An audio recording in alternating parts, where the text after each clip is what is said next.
엘리야가 하나님의 위엄과 대단함을 한참 자기 나름대로 설명하고 있습니다. 우리가 오늘 읽었던 내용 전체가 하나님은 얼마나 대단한 줄 아느냐, 하나님은 엄청난 분이시다, 이것을 쭉 나열하고 있는 것이죠. 그래서 보면 하나님은 폭풍과 번개와 번갯불을 통제하시는 분이다, 이렇게 이야기를 하고, 하나님이 내리시는 눈과 비는 손을 멈추게도 하고 일을 멈추게도 하고, 이 사람이 손 아래에 있다라고, 하나님의 손 아래에 있다라고 하는 것을 이런 것들로 표시하시는 분이다, 이렇게 이야기를 하고요. 구름을 물로 적시는 분이고, 번개를 흩으시는 분이고, 번개의 방향을 설정하시기까지 하는 하나님이다. 사람을 비구름으로 징벌하시는 하나님이다. 그 하나님의 위대하심을 쭉 이야기합니다. 그러나 엘리야가 지금 놓치고 있는 것 하나가 있어요. 그게 무엇이냐면 하나님은 너무 멀리 계신다라고 하는 것입니다. 하나님은 이렇게 위대하시기 때문에 하나님은 너무 멀리 계시고, 하나님은 멀리서 거리를 두고 우리가 찬양해야 할 뿐, 그 이상도 그 이하도 아니라는 거예요. 그럴 수 있죠. 우리가 대통령을 만나러 가려고 해도 못 만나러 가잖아요. 이렇게 하나님을 생각한 것입니다. 하나님은 저 우주 전체를 다 관장하기 때문에 하나님은 멀리서 우리가 찬양해야 할 뿐이고, 그를 무조건 신뢰해야 할 뿐이지, 하나님 앞에 그렇게 건방지게 네가 하나님을 고소하고 하나님 앞에 그렇게 불평하고 원망해서는 안 된다라고 하는 것입니다. 그러니까 이러쿵저러쿵 말하지 말고 그냥 가만히 있어라. 가만히 있고 하나님을 그냥 경외해라. 이렇게 이야기하고 있는 것입니다. 그런데 엘리야는 하나님을 착각한 것이죠. 하나님은 너무 멀리 있어서 우리의 삶에 대해서 관심이 없고, 하나님은 너무 멀리 있어서 단순히 경외해야 할 분으로 판단한 것, 그것은 아주 하나님을 오해한 것입니다. 왜 그렇습니까? 당장 다음 장에 가면, 38장에 가면 하나님이 등장해서 말씀하기 시작하세요. 그러니까 하나님 말씀하시는 분이에요. 하나님은 그 세 친구의 대화, 그리고 욥의 상황을 모두 알고 계셨던 분입니다. 이것을 잊으면 안 되는 것이죠. 오늘날에 우리 대한민국 전 세계를 덮고 있는 영이 있습니다. 어떤 영이냐면 불확실성의 영이에요. 모든 사람들 10대부터 돌아가시기 얼마 안 남은 분까지 보면 다 불확실한 것 때문에 두려워하고 있어요. 내 노후가 큰일 나지 않을까? 내 20대가 큰일 나지 않을까? 내 30대가 큰일 나지 않을까? 그래서 아무것도 못하고 있는 것 같아요. 너무나 사람들이 확실하지 않은 미래 때문에 불안해하고 두려워합니다. 공황장애가 너무 많고요. 그리고 불안 증세, 불면증, 이 증세가 너무 많아요. 성도들도 하물며 이런데 하나님을 알지 못하는 세상 사람들은 얼마나 불안하겠습니까? 그러나 불확실성 가운데 살아가는 우리가 한 가지 잊지 말아야 할 것이 있습니다. 그것이 뭐냐? 가장 확실한 것 하나. 하나님은 나를 사랑하신다라고 하는 거예요. 이건 확실한 거예요. 하나님은 저와 여러분을 사랑하십니다. 하나님은 저와 여러분과 함께 계십니다. 이게 가장 확실한 거예요. 그래서 아들을 주셨잖아요. 그래서 자기 아들을 십자가에 걸어놓고 우리에 대한 하나님의 사랑을 확증하신 것입니다. 지금은 하나님이 왜 나의 기도를 응답하지 않는지, 지금은 왜 하나님이 멀리 계신 것처럼 보이는지 그건 알 수 없어요. 그게 고난의 신비라 그랬죠. 훨씬 더 깊은 하나님의 계획이 있을 거라고요. 그러나 한 가지 가장 확실한 것은 하나님은 나를 사랑하신다라고 하는 것입니다.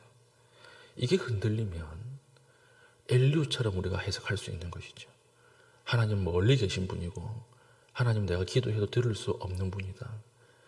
이렇게 되면 영적 엘리야가 되는 것입니다. 그러면 하나님이 응답하시지 않는 것 같은 불확실성의 세상 속에서 우리가 붙들어야 할 것은 무엇일까요?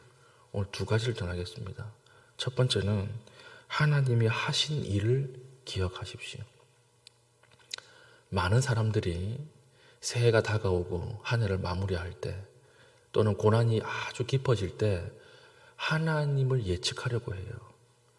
하나님이 하실 일에 대해서 관심을 가집니다. 그러나 사랑하는 교우 여러분, 하나님을 앞에서 보면 안 보인다는 거 아세요? 하나님이 하실 일을 우리가 기대하면 안 보여요. 왜냐하면 하나님은 그것을 감추어 두었거든요. 하나님의 계획을 다 파악하겠다 그러면 보이지 않습니다. 하나님은 숨어 계시는 하나님. 그럼 하나님은 어디에서 보면 보일까요? 지금 내가 선 자리에서 뒤돌아보면 보여요. 그때는 너무 힘들었고 그때는 혼자 있는 것처럼 보였는데 지금 이 순간에서 뒤돌아보면 하나님이 하신 일들이 하나하나씩 너무 선명하게 보인다라고 하는 것입니다. 그래서 하나님께서 성경에는 항상 뭐라고 이야기하면 여호와가 하신 일을 너희는 기억하라. 하나님이 하신 일을 바라보면 모든 것이 다 하나님의 은혜고 모든 것이 다 하나님이 진행하시고 모든 일이 하나님의 손으로 이루어진 것들밖에 없다라고 하는 것입니다. 그러니까 돌아보면 보여요. 하나님의 일은 돌아보는 것입니다. 돌아보는 것을 통해서 앞에 감추어진 것을 신뢰하는 거죠. 오늘 여기까지 나를 인도하신 하나님이 앞으로 저기까지도 나를 인도하실 것이다. 그래서 한 걸음 한 걸음 내딛는 게 그것이 신앙입니다. 오늘 엘리후는 이 신앙이 없었고 욥은 이 신앙이 있었던 거예요. 하나님께서 욥을 칭찬하시는 것입니다. 여러분 고난 가운데 있을 때 하나님을 예측하려고 하지 마십시오. 거기에 하나님 안 보여요. 하나님은 감추어 주셨기 때문에 그렇습니다. 아무도 몰라요. 우리의 미래는. 하나님만 아십니다. 그러면 보이지 않는 미래를 우리가 어떻게 알 수 있는가? 있는 자리에서 뒤돌아보십시오. 그럼 하나님이 여전히 우리와 함께 하셨고 계획하고 계신다라고 하는 것을 깨닫게 될 것입니다. 이런 믿음이 있기를 축복합니다. 두 번째는 침묵하고 나의 좁은 시야를 인정하고 맡기라라고 하는 거예요. 우리가 하나님 앞에 고난이 깊어지면 침묵하는 것이 제일 힘들어요. 그러나 침묵해야 합니다. 그리고 그 침묵하는 시간에 하나님 앞에 기대고 나의 좁은 시야를 인정해야 합니다. 우리가 버스를 타잖아요. 버스를 타는데 그 버스 기사 경력이 몇 년인지, 그 버스 기사가 어떤 사람인지, 사고 경험이 있는지 없는지 이걸 다 물어보고 타는 사람이 있습니까? 없어요. 버스 기사가 누군지도 몰라요. 그렇죠? 버스 기사가 누군지도 모르는데 우리는 버스에 몸을 맡깁니다. 그러면 그 버스가 우리를 목적지까지 데려다 줘요. 마찬가지입니다. 하나님에 대해서 모든 것을 다 파악하려고 하지 마십시오. 하나님 우리 몰라요. 우리의 지식과 우리의 눈과 우리의 이성으로는 하나님의 계획을 파악할 수 없습니다. 그럼 어떻게 해야 하느냐? 버스 기사예요. 믿고 몸을 실으면 버스 기사가 나를 이끌고 간다라고 하는 것이죠. 그래서 버스에 그냥 타서 버스가 주는 혜택을 다 누리는 것처럼 하나님도 마찬가지. 하나님도 다 알려고 하지 마십시오. 그냥 기대었다 가십시오. 여러분 기도가 나오지 않습니까? 기도가 나오지 않으면 그냥 기도가 나오지 않는다라고 이야기를 하고 기대었다 가세요. 그게 기도예요. 그 기도를 하나님 받으세요. 하나님은 언어를 창조하셨습니다. 우리가 말한다고 하나님이 우리의 기도를 들으시고 말하지 않는다고 못 들으시는 분이 아니에요. 그냥 그 아픈 마음을 하나님 앞에 내어놓고 기대어서 졸다가 가도 유익이 있어요. 거기서 힘을 얻는 것입니다. 하나님은 언어를 창조하셨기 때문에 언어 위에 계십니다. 우리가 말하지 않아도 우리의 심령 가장 깊은 곳을 가장 잘 알고 계십니다. 오늘 이렇게 한 해의 마지막이 저물어 갈 때 또는 고난의 깊은 어둠 가운데 있을 때 두 가지를 기억하고 기도합시다.